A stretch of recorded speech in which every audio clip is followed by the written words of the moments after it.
देख रहे हैं टाइगर कमान। दिल्ली की अरविंद केजरीवाल सरकार ने मीडिया कर्मचारियों के लिए और मीडिया कर्मचारियों के परिवार के लिए माता सुंदरी कॉलेज आईटीओ पर एक सेपरेट वैक्सीनेशन सेंटर खोला था।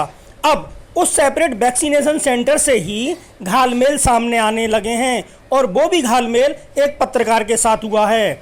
हमारे पत्रकार मित्र हामिद अली जब अपनी दूसरी डोज लगवाने माता सुंदरी कॉलेज स्थित वैक्सीनेशन सेंटर पर पहुंचे तो वैक्सीनेशन लगने के बाद उनको जब सर्टिफिकेट दिया गया तो वो सर्टिफिकेट फर्स्ट डोज का था, जबकि उन्होंने वो सेकंड डोज लगवाई थी। सेकंड डोज का प्रमाण पत्र दिखाने के बावजूद वहां तैनात स्टाफ ने कहा कि ये फर्स्ट डोज ही जनरेट कर रहा है। अब ऐसा कैसे हो सकता है जब सारा सिस्टम कंप्यूटराइज्ड है? तो जिस व्यक्ति ने 5 अप्रैल को पहली डोज लगवाई है और उसके बाद वो दूसरी डोज लगवाने पहुंचा है तो उसकी फर्स्ट डोज का सर्टिफिकेट कैसे जनरेट हो सकता है? हमारे पत्रकार मित्र हामिद अली ने हमें पूरी जानकारी दी। उन्होंने बताया कि पहली बात तो वहाँ जो कंप्यूटर पर स्टाफ बैठा हुआ है वो सिविल डिफेंस का एक अनपढ़ स्टाफ बैठा हुआ है और उसको डाटा एंट्री करने में भी मुश्किलें आ रही थीं। जब उन्होंने उससे कहा कि भाई ये मेरा पहला सर्टिफिकेट है तो ये मेरी दूसरी डोज का होना चाहिए, उस स्टाफ ने कहा कि हमारे कंप्यूटर में तो ये फर्स्ट डोज ही दे रहा है,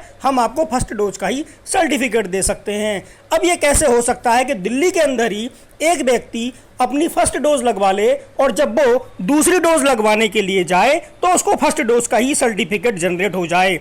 ये कैसे हो सकता है?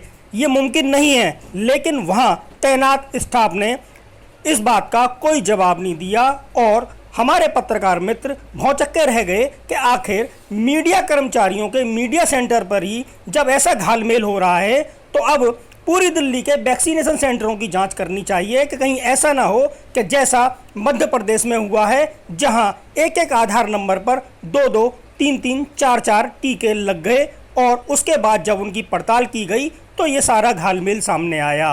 बहरहाल अरविंद केजरीवाल सरकार और जिम्मेदार स्टाफ को चाहिए कि उस चीज़ की गहनता से जांच करे कि ये स्वास्थ्य के साथ खिलवाड़ है। जिस व्यक्ति को एक डोज लग गई है तो उसका सर्टिफिकेट जब दूसरी डोज का बनना है तो पहली डोज का सर्टिफिकेट जनरेट कंप्यूटर से किस तरीके से हो रहा है, इस पर सरकार के साथ साथ जिम्मेदार अधिकारियों को भी ध्यान देने की ज़रूरत है।